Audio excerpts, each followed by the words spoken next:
सदर प्रखंड भोकली पंचायत का सिद्धवलिया ग्राम का अनुसूचित जाति का एक चमार का लड़का हूँ, राजकुमार।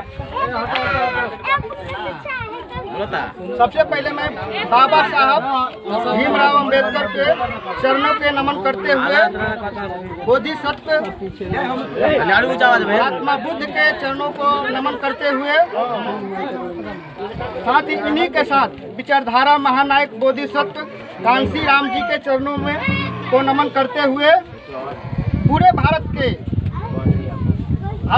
के बाबा साहब के संविधान के विचारधारा वाले सभी महापुरुषों को चरण को नमन करते हुए साथ में बीएसपी सुप्रीम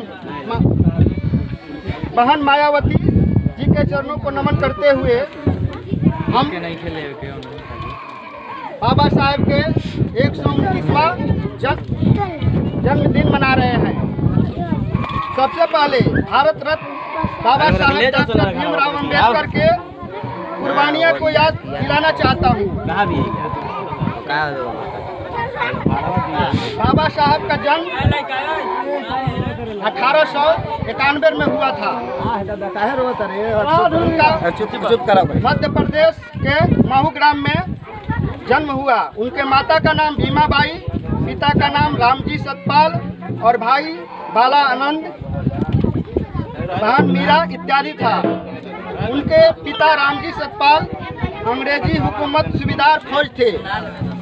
जब भारतीय मनवादियों को पता लगा कि रामजी सतपाल एक दलित पिछड़ा जाति से है, तो मनवादियों ने अंग्रेजी सरकार को चापलूसी करके उनको फौज से नौकरी से निकलवा दिया। वैसे ही उनके दामाद को भी। उस वक्त छुआछूत, ऊंच नीच, गोरे काले जाति धर्म बहुत ही घातक था। वो कोरोना से भी ज़्यादा घातक था। आज के कोरोना वायरस से भी तेजी से फैलता था। उस वक्त बाबा साहब के पिता रामजी सतपाल बहुत ही बड़ा संघर्ष किया।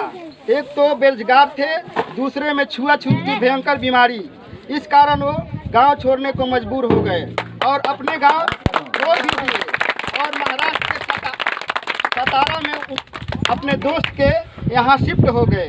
तब भी छुआछूत की बीमारी उनके पीछा नहीं छोड़ी। उस टाइम और भी भयानक हो गई थी। इसलिए हम दलित पिछड़ों अपने समाज से ये कहना चाहते हैं कि अभी हम लोग शिक्षित हुए हैं, अभी हम लोग साक्षर हुए हैं, शिक्षित नहीं। बाबा साहब का 3 मंत्र था, शिक्षित बनो, संघर्ष करो, संगठित रहो। संगठित रहो।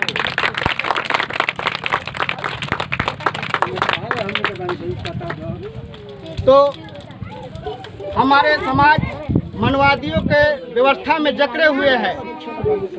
यहाँ शिव गुरु का चर्चा होता है तो बोला जाता है कि नीलम दीदी और क्या हरिंदर भैया का 3 मंत्र है, वो तो पकड़ कर लेते हैं, लेकिन बाबा साहब को बतलाए हुए 3 मंत्र हम लोग नहीं पकड़ते हैं। वो मनवादियों कैच कर लिया है, उसको मनवाद और शिक्षा से आगे बढ़ रहे हैं। हम लोग दारू शराब में पीछे पड़े हैं। हम लोग बाबा साहब के विचार को और बतलाए हुए रास्ते पर चलना है। सबसे पहले शिक्षा पे ज़्यादा जोर देना है और संगठित रहना है, संघर्ष करना है, तब भी हम लोग आगे बढ़ सकते हैं और किसी से दब नहीं सकते हैं। हम अपने हक और अधिकार के लिए किसी भी हद तक जा सकते हैं।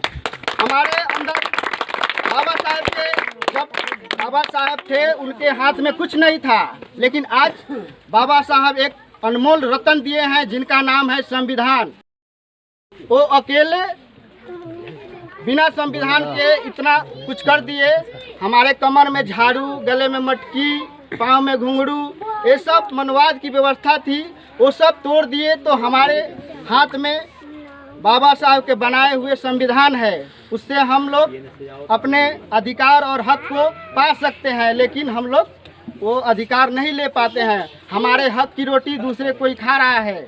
इसलिए हम लोग शिक्षा पे ज़्यादा जोर देना है। पढ़ाई लिखाई आधे रोटी खाकर भी करना है, पढ़ाई लिखाई पे जोर देना है। हम अपने पिछले समाज से यही कहना चाहेंगे। और बाबा साहब की और भी बहुत कहानी है, जो हम आप लोगों के बीच पेश करने जा रहे हैं, वहाँ जाकर उन्होंने स्वयं संघर्ष से काम लिया, मजदूरी किए और निर्णय लिए कि हम अपने बच्चों को पढ़ाएंगे, शिक्षा करेंगे, शिक्षित करेंगे। तभी उन्होंने अपने बच्चों को अपने पढ़ने के लिए विद्यालय में दाखिल किए। सोचे तब भी ये हुआ, तभी ये छुआछूत की बीमारी बहुत भयंकर ले चुकी थी। तब बहुत ही संघर्ष से दाखिला करा सके। उस समय न ही दलित पिछड़ा शूद्र के लिए विद्यालय था, न ही अध्यापक, न ही विद्यार्थी हुआ करती थी। उस वक्त मनवाद तंत्र था, राजा का बेटा राजा होगा। उस मनवाद तंत्र में हमारे लिए कुछ भी संभव नहीं था। हमें पानी पीने, पढ़ने लिखने, बोलने और जमीन पर चलने तक का अधिकार नहीं था। पावरफुल मनवादियों युग था। हमारे दलित पिछड़ों के कमर में झाड़ू, गले में मटकी, पाँव में घुंघरू, सती प्रथा, शिक्षा से वंचित रहना, अपने अधिकार को न पाना, ये सब मनुस्मृति दलित पिछड़ों के लिए व्यवस्था थी। इस वक्त नारी स्त्री के लिए बहुत ही बड़ा समस्या थी। स्त्री को शिक्षा से दूर रखना, ये सब मनुस्मृति की व्यवस्था थी। उस वक्त केवल राजघराना, जमींदार, मनुस्मृति कुछ चंद लोगों का वोट देने का अधिकार था। ये सब अनेक बातें उनकी कानून व्यवस्था थी। ये सब समस्या को झेलते हुए रामजी सतपाल ने बाबा साहेब को संघर्षों से उच्च शिक्षा दिलाने में कामयाब रहे। तब जाकर रामजी सतपाल जी का सपना साकार हुआ और हम पिछड़ों दलितों, महादलितों को उद्धार हुआ। तब जाके बाबा साहेब अपने संघर्षों से उच्च शिक्षा बाहर कई देशों से लेकर आए। अमेरिका, रूस, जापान, अफ्रीका इत्यादि देशों का शिक्षा ग्रहण करके अपने परिवार, बाल बच्चे इत्यादि को बलिदान देकर एक नया इतिहास बनाए। उन इतिहास का नाम है भारत का संविधान। उस संविधान से दलित पिछड़ों, महिलाओं को पढ़ने, लिखने, बोलने, चलने, सुनने, पानी पीने, जमीन पे चलने बहुत ही अच्छा कानून बनाए। हमारे अधिकार दिलाने बहुत ही कुछ इस भारतवासियों के लिए दिए। अपने लिए कुछ भी नहीं, केवल नाम कमाए। उसी नाम को हम लोग को बहुत ज़माने तक याद रखना है। इसलिए हम बाबा साहब को जयंती को मनाते हैं। सांझ के 5 बजे दिया जलाना है उनकी याद में। और हम अपने दलित समाज, पिछड़े समाज से यह अनुरोध करते हैं कि आप लोग शाम को टाइम अपने अपने घर में दिया, मोमबत्ती, तेल से ही दिया जलाएं और ज़्यादा से ज़्यादा घरों में दिया जलना चाहिए बाबा साहब के नाम पे। यही हमारा अपील है। भीम आर्मी बहुजन समाज का यही अपील है कि बाबा साहब के नाम को आगे बढ़ाएं और याद रखें। बाबा साहब 8 बजे 5 मिनट 8 बजे 5 मिनट के लिए 8 बजे से चालू करके 5 मिनट के लिए केवल दिया जलाइए बाबा साहब के नाम पे।